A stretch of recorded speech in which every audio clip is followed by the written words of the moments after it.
O que é o princípio alfabético? No vídeo de hoje eu vou explicar o que é o princípio alfabético, porque você precisa trabalhar o princípio alfabético com as crianças, mas antes já se inscreve no nosso canal e ativa o sininho para receber as notificações de todas as nossas dicas, de todas as informações extremamente relevantes e importantes que nós postamos aqui sobre todo o processo de aprendizagem e todas as alterações que envolvem também os processos da aprendizagem.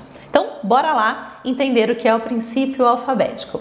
Mas antes de entender o que é o princípio alfabético, eu preciso entender o que significa um sistema de escrita alfabético. Então, o sistema de escrita alfabética é um sistema de escrita que se baseia nos sons da fala, ou seja, que se baseia na linguagem oral, tá? Então, a nossa escrita da nossa língua portuguesa, ela representa os sons da nossa fala. Então, por exemplo, para escrever o som F de faca, de foca, eu vou utilizar a letra F. Para escrever o som V de vaca, de vulcão, eu vou utilizar a letra V. Então, a nossa escrita representa os sons da nossa fala. Então, por essa razão, é extremamente importante que as crianças tenham um domínio muito bom da linguagem oral em todas as suas habilidades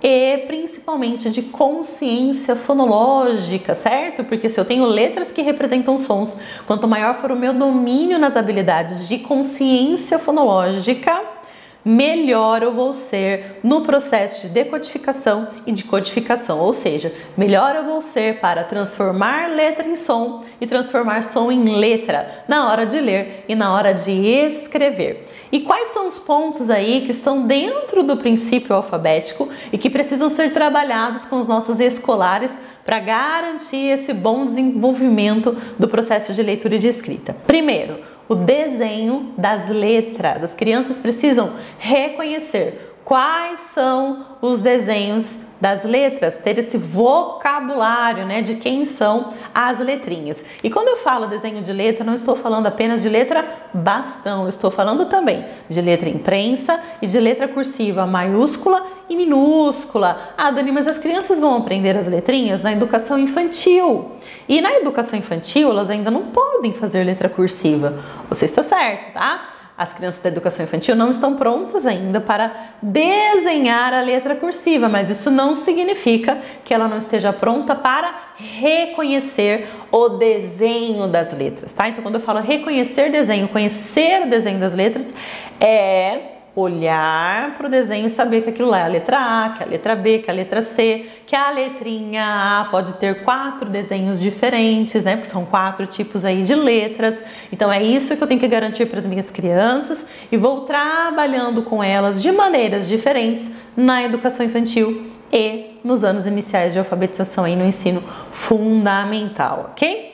O segundo ponto importante que eu tenho que trabalhar com as minhas crianças é qual é o som representado por aquela letra. Então, como eu disse, a letrinha F é utilizada para escrever o som F. A letrinha V é utilizada para escrever o som V. A letrinha D é utilizada para escrever o som D, de dado. Então, eu vou contar para as minhas crianças, sim, qual é a relação letra-som, né? Qual é o som que aquela letrinha representa na hora de escrever. Dando explicitamente essa informação para as minhas crianças, eu vou facilitar o processo de leitura e de escrita, porque ler e escrever nada mais é do que transformar letra em som, transformar som em letra. O terceiro ponto que precisa ser trabalhado com as nossas crianças dentro do princípio alfabético é a articulação, o ponto articulatório desses sons representados pelas letras. Então, por exemplo, para fazer o som da letrinha F, o que eu faço com a minha boca? Eu coloco o meu dentinho de cima sobre o meu lábio de baixo e sopro.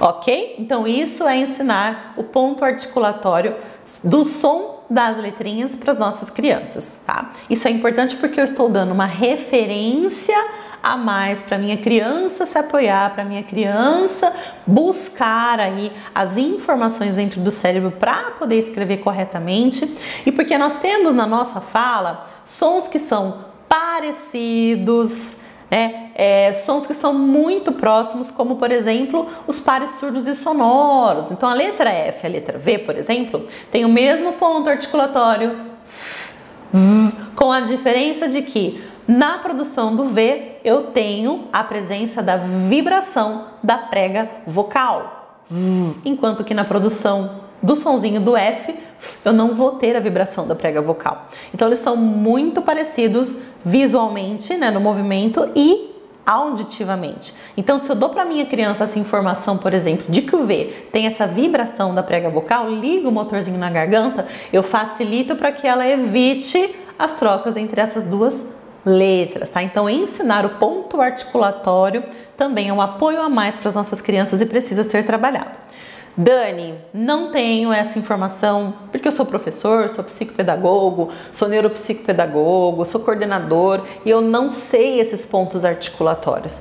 Vamos precisar de ajuda da fono nesse ponto, Nessa parte aí, eu acho que é sempre legal quem não tem a fonoeducacional na escola, que deveria ter uma fonoeducacional, Mas quem não tem a fonoeducacional na escola para auxiliar, pode procurar por uma profissional da fonoaudiologia para ensinar esses pontos articulatórios, já relacionando com as letras que representam esses sons, Na plataforma fonoeducacional a gente tem um trabalho direcionado para isso, já para as questões ortográficas, para as questões de princípio alfabético, já ensinando a relação letra-som e a diferença aí entre todos esses pontos que a gente está falando aqui, tá bom? Qualquer coisa é só deixar um recadinho e a gente conversa para poder implementar na sua escola.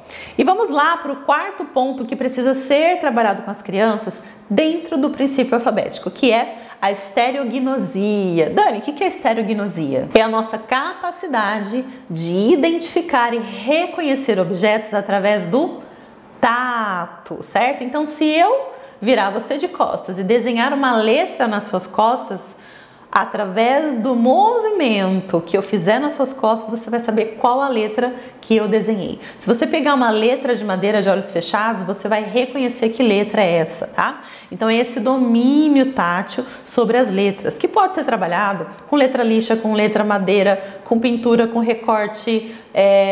Bom, podemos fazer um vídeo aqui só dando dicas de como trabalhar as habilidades do princípio alfabético para que vocês possam desenvolver isso aí nas escolas e nos consultórios, Então, a estereognosia é mais uma informação, porque eu já falei várias vezes que nós formamos memórias a partir de mais de uma entrada sensorial. Então, quando eu formo a memória de alguma coisa, eu vou ter a memória visual disso, a memória motora, uma memória tátil, uma memória gustativa, uma memória do cheiro. Então, quando você lembra de alguma coisa, você não lembra só por conta de uma entrada sensorial, você acaba tendo outras referências em conjunto com a referência principal. Então, por exemplo, xícara de café. Se eu pensar numa xícara de café, eu vou lembrar de como é uma xícara de café, do cheiro que tem o café, do sabor que tem o café, se ele é quente, se ele é frio. Então, eu vou ter várias referências de entrada sensorial em conjunto que formam a minha memória. Então, o trabalho do princípio alfabético se trata disso, de você dar para as crianças referências completas da construção dessas relações entre as letras e os sons. E se você gostou desse vídeo, se você tem alguma dúvida, deixa um comentário pra gente, deixa uma perguntinha, pede mais vídeos pra gente poder fazer vídeos sobre os pedidos de vocês. E para você que é profissional aí na hora, acesse o link aqui embaixo para poder conhecer os nossos cursos e os nossos materiais. E até o próximo vídeo.